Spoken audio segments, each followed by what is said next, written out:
Hello everyone, আমি মৌসুমি। আমার একটা নতুন ব্লগে তোমাদের সবাইকে স্বাগত।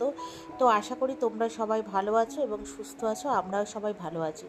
তো গুড মর্নিং বন্ধুরা, এখন বাজে সকাল ওই 8:30-9টার মতো। তো এখানে আমি দেখো রান্না বসিয়ে দিয়েছি, আর আজকে হচ্ছে সানডে স্পেশাল।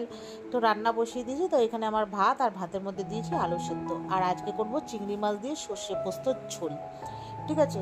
তো তার আগে এখানে তো ভাতটা হয়ে গেছে, এবার ভাতটা আমার মোটামুটি হয়ে গেছে, এবার উপর দেবো। তো তার আগে দেখো আমি এখানে ডিটক্স ওয়াটারটা বানিয়ে নিয়েছিলাম। আগে একটা বড় জগে বানাতাম, তো বেশিক্ষণ রাখলে না ওটা মানে যত বেলা হবে তত না একটু গন্ধ হয়ে যায়, তাই এই কাপের মধ্যে ভিজিয়েছি, যেহেতু আমার কাপটা অনেকটাই বড়। তো এটা আবার খাবো। আর আমার ওখানে পাশে আমার মিস্টার পাল দাঁড়িয়ে আছে। তো দাঁড়িয়ে দাঁড়িয়ে ও আমাকে বলছে, হ্যাঁ আমি তোমাকে কবে থেকে বলছি তুমি খাচ্ছ না। আমি বললাম আমি খাচ্ছিলাম, মানে আমি তো আগেও খাচ্ছিলাম, সেটা মাঝখানে বন্ধ করে দিয়েছি। নয় শশা থাকতো তো লেবু থাকতো না, মানে এটা আর আদাটা তো সব কম্পালসারি ঘরে সবসময় থাকতো। তো তবুও স্যার আর ম্যাডাম আমাকে বলতো যে আদা বা লেবু যে কোনো একটা না থাকলেও সব কিছু আদা বা লেবু এগুলো দিয়েও খেতে। তো কুড়ে বুঝতেই পারো, কুড়ে মানে কুড়ামির জন্য করা হয় না। তো কালকে যেহেতু ঘরে 3 রকমের জিনিস ছিল আগের দিন ও রাতে, ওই জন্য ভিজিয়ে রেখেছিলাম। তো ওটাই খাচ্ছিলাম। তো হাজব্যান্ড বলে আমার জন্যও করবে, আমি বললাম ঠিক আছে, তাহলে এরপর থেকে সবার জন্যই করব। তো যাই হোক, ওখানে আমার মোটামুটি রান্না হয়ে গেছে। আর ও তোমাদেরকে তো দেখালাম পোস্ত আর সর্ষে দিয়ে হয় চিংড়ি মাছের ভাপা, তো সেটাও মোটামুটি আমার ডান। আর এদিকে আমি একটু অ্যাফ্রেস বানিয়ে নিয়েছি। তো তার আগে না আমি চা করে নিয়েছিলাম, অ্যাফ্রেস করে মানে গরম জলটা রেখে তারপরে চা করেছিলাম বরকে, আর আমি বরকে দিয়েছি, আর তারপরে আমি অ্যাফ্রেসটা করে খেলাম।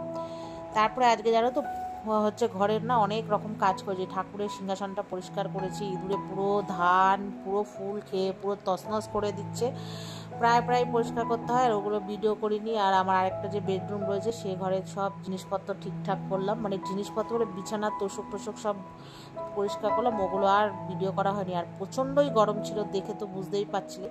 তো আজকে রবিবার বলে শ্যাম্পু ট্যাম্পু দিয়ে মা মেয়ে দুজনেই স্নান করেছি, করে চলে এসেছি মার বাড়িতে।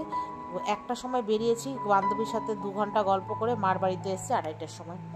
তো যাই হোক, তারপরে এসে একটু বসলাম, ড্রেস চেঞ্জ করে নিলাম। আর প্রচণ্ডই গরম, এখন ওই চুড়িদার পরে থাকা যাবে না, তো নাইটি চেঞ্জ করে নাইটি পরলাম। তারপরে তোমাদেরকে দেখালাম না চা খাচ্ছিলাম, জানো তখন কটা বাজে, বাজে 3টে।